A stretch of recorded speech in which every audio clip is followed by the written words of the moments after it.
대왕고래 프로젝트 성공불능자 윤석열 정부의 쌈짓돈이 결코 아닙니다. 윤석열 대통령의 시추 승인으로 대통령 잔여 임기 3년 동안은 국민 불신 대왕고래 프로젝트를 꼼짝없이 파야 합니다. 윤 대통령 눈치 보느라 세금을 쏟아 부어야 합니다. 세수 부족으로 재정이 줄었음에도 채울 생각 없는 윤 정부가 오히려 성공불융자로 지원한다고 합니다. 위험도가 큰 사업에 정부가 위험을 분담함으로써 기업들의 투자 의욕을 고취시키기 위한 제도가 성공불융자입니다. 성공하면 돈을 갚고 성공 못하면 돈을 안 갚아도 되는 돈입니다. 우드사이드가 15년간 훑다가 유망성이 없다면서 철수한 지역을 액트지오에게 돈을 주면서 파보라고 하는 것입니다. 그런데 실패하면 안 갚아도 되는 돈입니다. 이것이 성공불융자입니다. 액트지오가 성공 가능성이 크다면 투자 비용을 내고 참여해야 투자 상식에 맞지 않습니까? 윤석열 대통령 공식 발표에 따라 최대 140억 배럴이 있다면 현재 가치로 최대 2262조 5천억입니다. 그런데 왜 개인 사업자에 불과한 액트지오에게 세금을 퍼주시겠다는 것인지 도무지 이해가 되지 않습니다. 석유공사는 MB정부의 해외 자원 개발 사업 실패로 인해서 채무 구조가 악화되었고 이미 완전 자본 잠식 상태에 있습니다. 언제 회생된다는 기약도 할 수 없는 상황에 놓여 있습니다.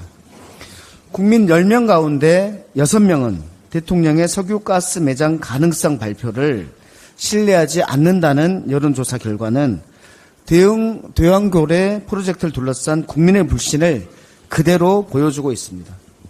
MB정부의 해외 자원개발 실패처럼 더 이상 묻지마식 석유가스 시추는 결코 있을 수 없습니다. 재차 말씀드리지만 자료 제출 없이는 탐사에 필요한 예산은 있을 수 없습니다.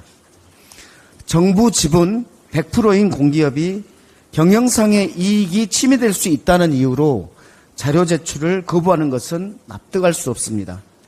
탐사 결과에 대한 객관적인 자료를 제출하고 이를 검증받기 전까지는 국회는 물론 국민들께서도 석유 시트콤을 허락하지 않을 것입니다. 대통령 지지율 반등용 빅 이벤트로 대왕고래 프로젝트를 꺼냈다면 착각입니다. 지지율 하락의 패착이 될 것입니다. 국민의 열쇠는 무너진 민생과 굶주린 경제를 살리는 데 써야 합니다. 국민의힘 박대출 의원은 이렇게 얘기했다고 합니다. 국민 1인당 25만 원씩 나눠줄 돈으로 시추 130번 할 수 있다. 민생회복지원금이 이거랑 같은 것입니까? 민생회복지원금은 복지정책이 아니라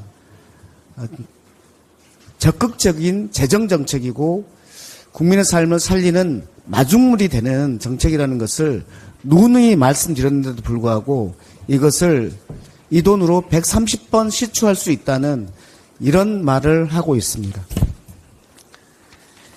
민주당은 국민 혈세가 허투루 쓰이는 일을 결코 좌시하지 않겠습니다. 의혹투성이 대왕고래 프로젝트를 철저히 검증하겠다고 국민 여러분께 약속드립니다.